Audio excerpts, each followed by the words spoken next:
എന്തായി? അമൃതേച്ചിയെ കണ്ടോ? കണ്ടു.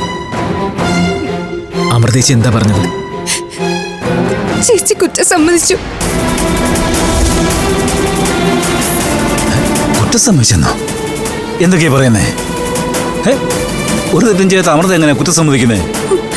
ഇത് തന്നെയാ സഹദേവ മാമ ഞങ്ങളും ചോദിച്ചത്. നിരപരാധിയായ അമൃതേച്ചി എന്തിനാ കുറ്റം ഏറ്റതെന്ന്.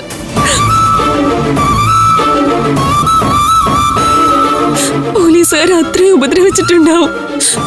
അല്ലെങ്കിൽ പിന്നെ അമൃതേച്ചി കുറ്റം സമ്മതിക്കേണ്ട കാര്യം എന്താ? ട്രെയിനിങ് ക്യാമ്പിൽ പോയതുകൊണ്ട് പോലീസിന്റെ ഒരു രീതിയൊക്കെ എനിക്ക് നന്നായിട്ട് അറിയാം. കട്ടവനെ കിട്ടിയില്ലെങ്കിൽ കിട്ടിയവനെ കള്ളനാക്കുമെന്ന് പറയുന്നതൊന്നും വെറുതെ അല്ല. അമൃതയെ പോലീസുകാർ ഉപദ്രവിച്ചോ? അതില്ല. ശാരീരികമായി മാത്രമല്ല മാമ, മാനസികമായും പോലീസുകാര് പ്രതികളെ ടോർച്ചർ ചെയ്യും.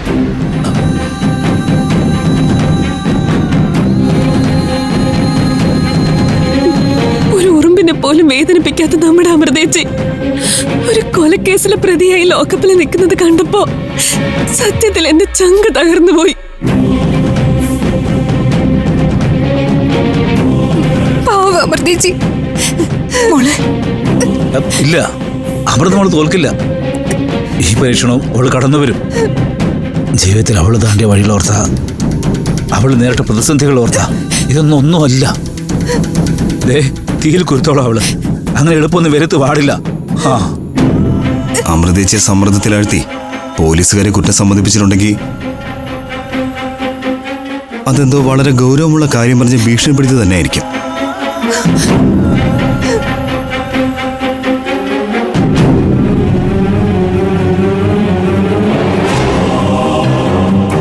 ഇനിയിപ്പോ ഇവിടെ കുറ്റം സമ്മതിച്ചിട്ട് കോടതിയിൽ നിരപരാധിത്വം തുറന്നു പറയാനായിരിക്കുമോ അമൃതേച്ചിയുടെ പ്ലാൻ? അതൊന്നും നമുക്കറിയില്ലല്ലോ.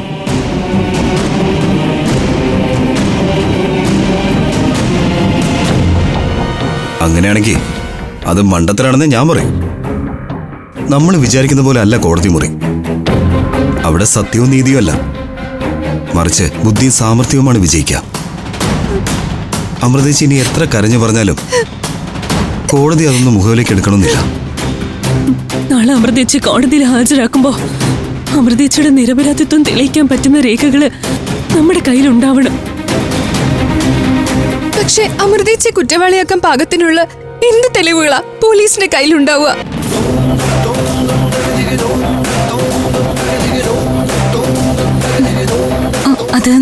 അത് നമ്മൾ അറിഞ്ഞിരിക്കണം. പോലീസിന്റെ കയ്യിൽ ആകെ ഉള്ളത് ചോര പുരണ്ട ആയുധവും ചന്ദ്രസേനൻ ധരിച്ചിരുന്ന വസ്ത്രവും മാത്രമാ.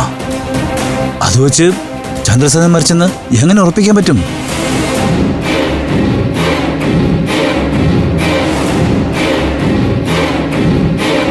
അച്ഛനിപ്പോൾ പറഞ്ഞതൊക്കെ നാളെ നമുക്ക് കോടതിയിൽ പ്രസന്റ് ചെയ്യാൻ പറ്റുന്ന പോയിന്റുകളാ. അതിൻ്റെ കൂടെ നമുക്കിനി ആകെ ചെയ്യാവുന്ന ഒരു കാര്യം അമൃതേച്ചിക്ക് വേണ്ടി ഏറ്റവും നല്ലൊരു വക്കീലിനെ അറേഞ്ച് ചെയ്യുക എന്നത് മാത്രം.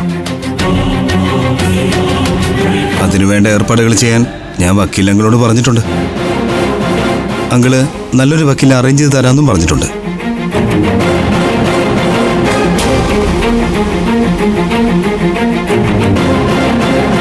ഞാൻ വക്കീലങ്ങളൊന്ന് വിളിക്കട്ടെ.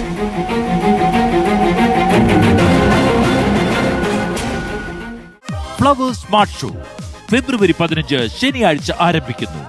ശനി ഞായർ ദിവസങ്ങളിൽ രാത്രി 9:30 ഫ്ലവേഴ്സിൽ.